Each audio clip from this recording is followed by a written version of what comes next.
Can you tell us a little bit about your career journey and how you transitioned in some of those different sort of those different spaces and any lessons that you've carried from place to place? Bring us into your world. So, one of the things that I've tried to stick to was actually to kind of try to do in different forms, kind of the same discipline throughout my career. I'm a little bit of a fan of, you want to perfect something, you better kind of keep going at that instead of jumping from one thing to another. So if you're a tennis player, maybe continue to be a tennis player instead of trying 20 different sports.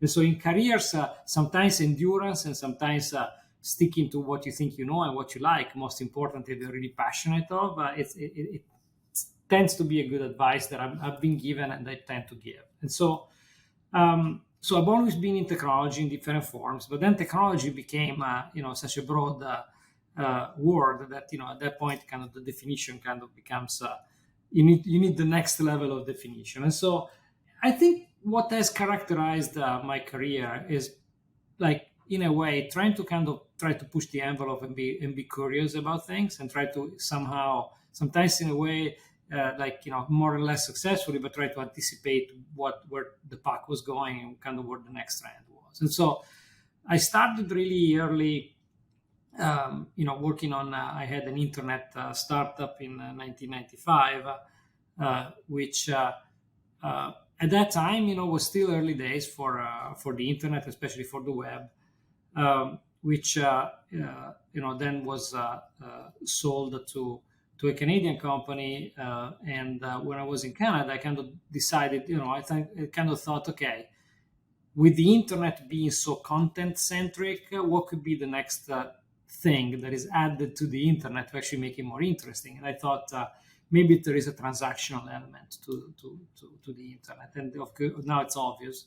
But so we started to kind of go from content production into more e-commerce. So we opened one of the early e-commerce like online stores in 1996, and then turned it into more of a technology provider, because everybody at that point was starting to open e-commerce stores. And so we started to build a suite of applications called iFront, which was used by some of the larger commerce providers as a backend. And so we started to cooperate with Microsoft, and that kind of were the e-commerce days. And so towards the end of 2000 of the 90s and around 2000, I was starting to think, okay, if the internet is now transactional and people do commerce on it and they buy and sell, and why would they want to be always in front of their computer doing that? And maybe there is a mobile component to that. At that time, people were just kind of very skeptical. They were telling me that I was out of my mind because phones could barely make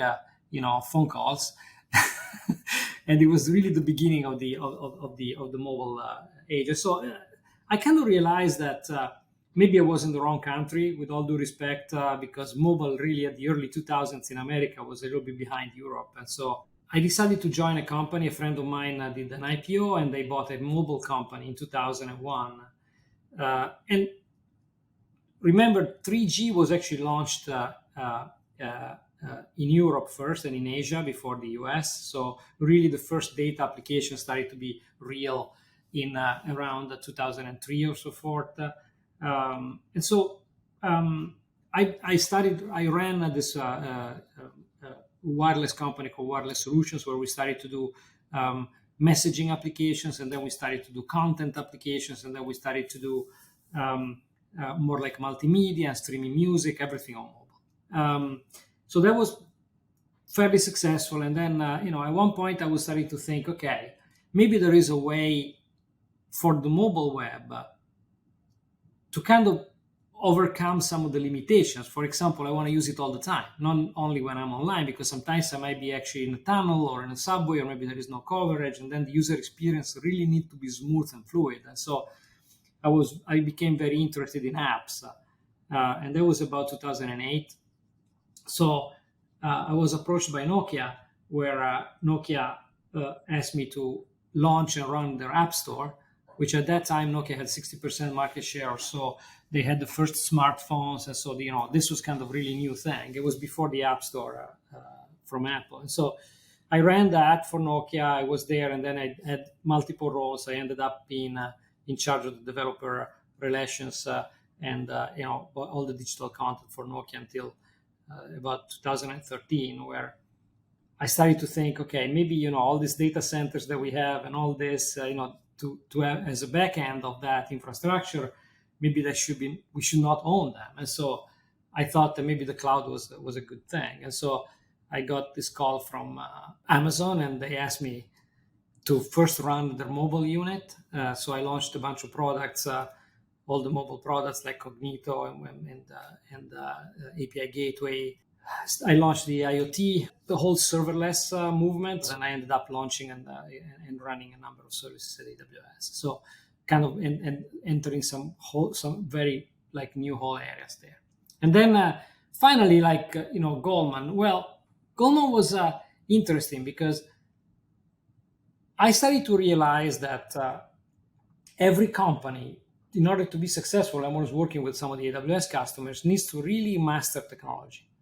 There is no discount in terms of your technology capabilities if you're not in technology. You need to be as good as the tech companies, because today technology is so important. Imagine how automotive, where like cars today are all about safety and autonomous and battery management, electrification are so important that essentially you are a software company. Healthcare with data science is the same thing. And obviously finance. So right now, finance is at the stage in which, in order to be a leader, you need to master technology as good and data science as good as a tech company, in addition to knowing your own business. And so I found that incredibly fascinating. And that's why, I decided to make the jump from being a technology provider to be, someone that will be transformed by technology and actually like running the business through technology, and technology, with the purpose of building a business. So